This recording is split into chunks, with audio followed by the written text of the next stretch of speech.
The following is a legal advertisement. This does not constitute individual legal advice and should not be construed as such. This podcast is for informational and educational purposes only. My name is Michelle Gamino, and I am the Client Resource and Business Development Coordinator for Gwendolyn J. Stirk and the Family Law Group. Our speakers today are family law attorneys Gwendolyn Stirk and Jennifer Nolan. Today's topic is Parenting 101, Grow Up. So, Gwen, it's come to my attention, just random things, seeing TV and all the craziness on TV, that parents are not seeing that they're hurting the children. They're not creating positive environments or being positive co-parents. Do you see the same thing? Oh, good God, yes. I mean, seriously, these people act like hoodlums. Ridiculous. They can't parent. They shouldn't even be parenting an animal, let alone a child. They can't give direction to save their lives. I mean, we get into the most ridiculous circumstances, and I just want to shake some people. I agree wholeheartedly. I think a good shaking would be okay for some of these people, because they're so blinded by, I want to hurt her, I want to hurt him. They don't see that they're John Doe over here, their child, is looking at everything that's going on, and in some instances either growing resentment for mom or growing resentment for dad. Okay, and think about little kids, like the babies that can't even talk, 2 and under. You don't think that they feel the tension in the air? You can cut it with a knife. Oh, absolutely, especially with the parents who have to argue every time there's an exchange, or every time we see each other, or God, heaven forbid if there's a new girlfriend or boyfriend in the picture. Yeah, they can't even control the car door. They slam the doors. They make the child uncomfortable. They won't look at each other, or they howl at each other. That's what I call it, howling, because they can't control their behavior at all. Absolutely, and I don't think it helps or benefits anyone in a parenting situation. You can't go anywhere if you don't cooperate on some level, right? Right. Well, Kurt Vonnegut said a little less love and a little more common decency. And doesn't that go a long way? A long way. Because you have to stop and respect your kids. And, I tell parents that I represent, put on an Academy Award-winning performance. Give yourself a new motto. Say you're going to put your hands by your side and you're just going to play nice. That is great advice. Oh, that is great advice. Because they have to behave. And if the other person isn't going to behave, what's the best way to get your ex-spouse to not retaliate? I say let it go. Let it go. Or if you put on that Academy Award-winning advice or that performance there, and you don't let them irritate you, then the next time around they're not going to try to get away with it. If you give somebody an inch, they take a mile. Can't show Just them. Like a kid, they act like they're 5. Can't show them that you frustrate them. Right. You have to keep it moving, and then eventually they'll hopefully get tired of that game and say, "Look, this makes no sense. I'm wasting my time. You're wasting your time. Let's just come together." One of the fights that cracks me up is when they won't let a non-parent pick up the child. So, isn't that stupid? Yes, it is. Okay, and what cracks me up is when there's 3 kids and they're all at different locations. So it is humanly an impossibility to accomplish picking them up at 5 p.m. But we won't let grandma or grandpa pick them up. Right. It's like you're thinking out of anger and you're not thinking rationally or logically. You cannot be at 3 places at the same time. And I don't know about you, but I don't have enough time to put up with this. Absolutely not. Especially we're dealing with work. You're right. We're dealing with working parents who have their lives, who have other things going on. You're creating more problems when there's no need for the problem. Right. Right, and again, it's causing more strain on not only you and the kids, but other members of your family as well. Looking at what's going on with the kids, and it causes just a discord all across the board. You know what else I think is a problem is when the other parent who's doing the transition, meaning the parent that is giving up the child, can't give the kid a word of encouragement. Go have fun with your other parent. What are you going to do? Tell them that they're going to have a bad time? Are we going to coax them in a way? And parents have that control. And they set the tone in the environment, and they fail to do it. Absolutely.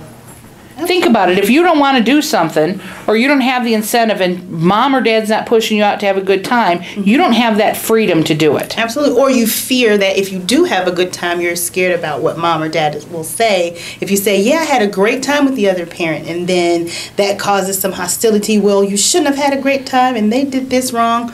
And I think and then just to segue a little bit, you poison the child when you disclose the adult interaction with the children. Right. It's like the Disney movie. If you saw it with dad, it's worse than if you saw it with mom. It's the same darn movie. Same movie. But they see it from two different perspectives.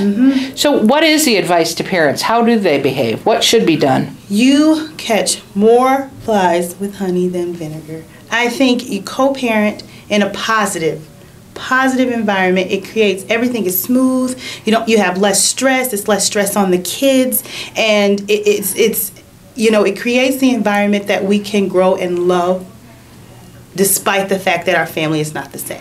Okay, but hold on a minute. The father's girlfriend went and got the kid's hair cut in a style that mom, frankly, doesn't like. It's a punk look. It's a haircut. Hair grows back. We can voice our opinion. Pick and choose your battles. Look, voice your opinion. I do not like this punk look on my son. You need to, if there's a parenting agreement involved, you need to advise your girlfriend or your significant other of this parenting agreement and our decisions regarding the child, and go from there. Do I think it's a big blow up you need to go to court for? No, not necessarily, but I think it's something that you have a discussion. Okay, but I've struggled for years and years, and a guy comes in and says my ex-wife can't get over it. She's scorned for life. Look, I had an affair on her. Maybe I shouldn't have done it, but it happened. When are we going to move on? For some people like that, I think, a suggestion of counseling or therapy might work for them. Because some people hold on forever and can hold on to grudges like a dog holding on to a bone and never really let it go unless they have some kind of other outlet. So, but what do you say to dad in that instance? Sure, it's great. Mom should get counseling. Maybe I should get counseling. Sure. But nothing happens. And year after year after year, my kids suffer because we can't even get them in the car without having a nasty exchange. That's when, you'd probably have to come in and get some legal intervention to set some parameters on how and when and where to exchange. Now, would it be a good idea for them simply not to see each other? I mean, some of the cases that we've had, we've suggested that we do an interaction. So maybe somebody takes the kids directly to school so that you don't have so many exchanges. That's a perfect exchange. And if there's a neutral exchange center, like I know in DuPage they offer a neutral exchange center, or any other service, then I think that should be used so that the parents have little to no interaction if it's the case where every time they meet it's an explosion. And I do see that, and I think that's a good alternative. But at the same time, for the kids, that's not normal. People have to interact. It's like when I was a kid. I didn't like science, but my mom said I had to go anyway, and I had to get a passing grade in science, even though I thought it was stupid. Because that was life. You have to grow up. Shouldn't we at some point tell these parents grow up? Absolutely. Absolutely. So, it's a hard line, and sometimes people never get through it. The other thing I think is ridiculous is when they all are fighting over sitting at a basketball or a baseball game, and then you get two extremes. One of them, they always want to sit next to each other, and the other ones, they want to sit on the other side of the universe. How do you balance that? They tell them to grow up. Grow up. That's the only advice I think we can give in that situation. Grow up. Right. And put your kids first. Yes. Anything that's not going to put your kids in a zone where they feel that there's not comfort. Right, because kids can see this. Even though, I'm supposed to be playing in the basketball game, I can see that there's something going on. Right. Get a little distracted. Yeah, and at the end of the day, people just have to put it behind them. And I think that, sometimes it takes other people. I view divorce as like a tortoise race. A tortoise goes real slow. And so one person might have been planning it for a long time, and they're further along to the finish line, and the other person is just plodding along, and sometimes they go backwards because they really don't want it to end. But they both have to get to the finish line and accept it. Right. Because it's an in-time question. Yes. And acceptance is part of the process of healing. So, and there's some good programs just to share things, with people that might be listening. There's some good programs out there that get you through divorce recovery, some type of divorce care program, something that's going to help them move forward with their lives. And there's also some very good parenting classes out there. Absolutely.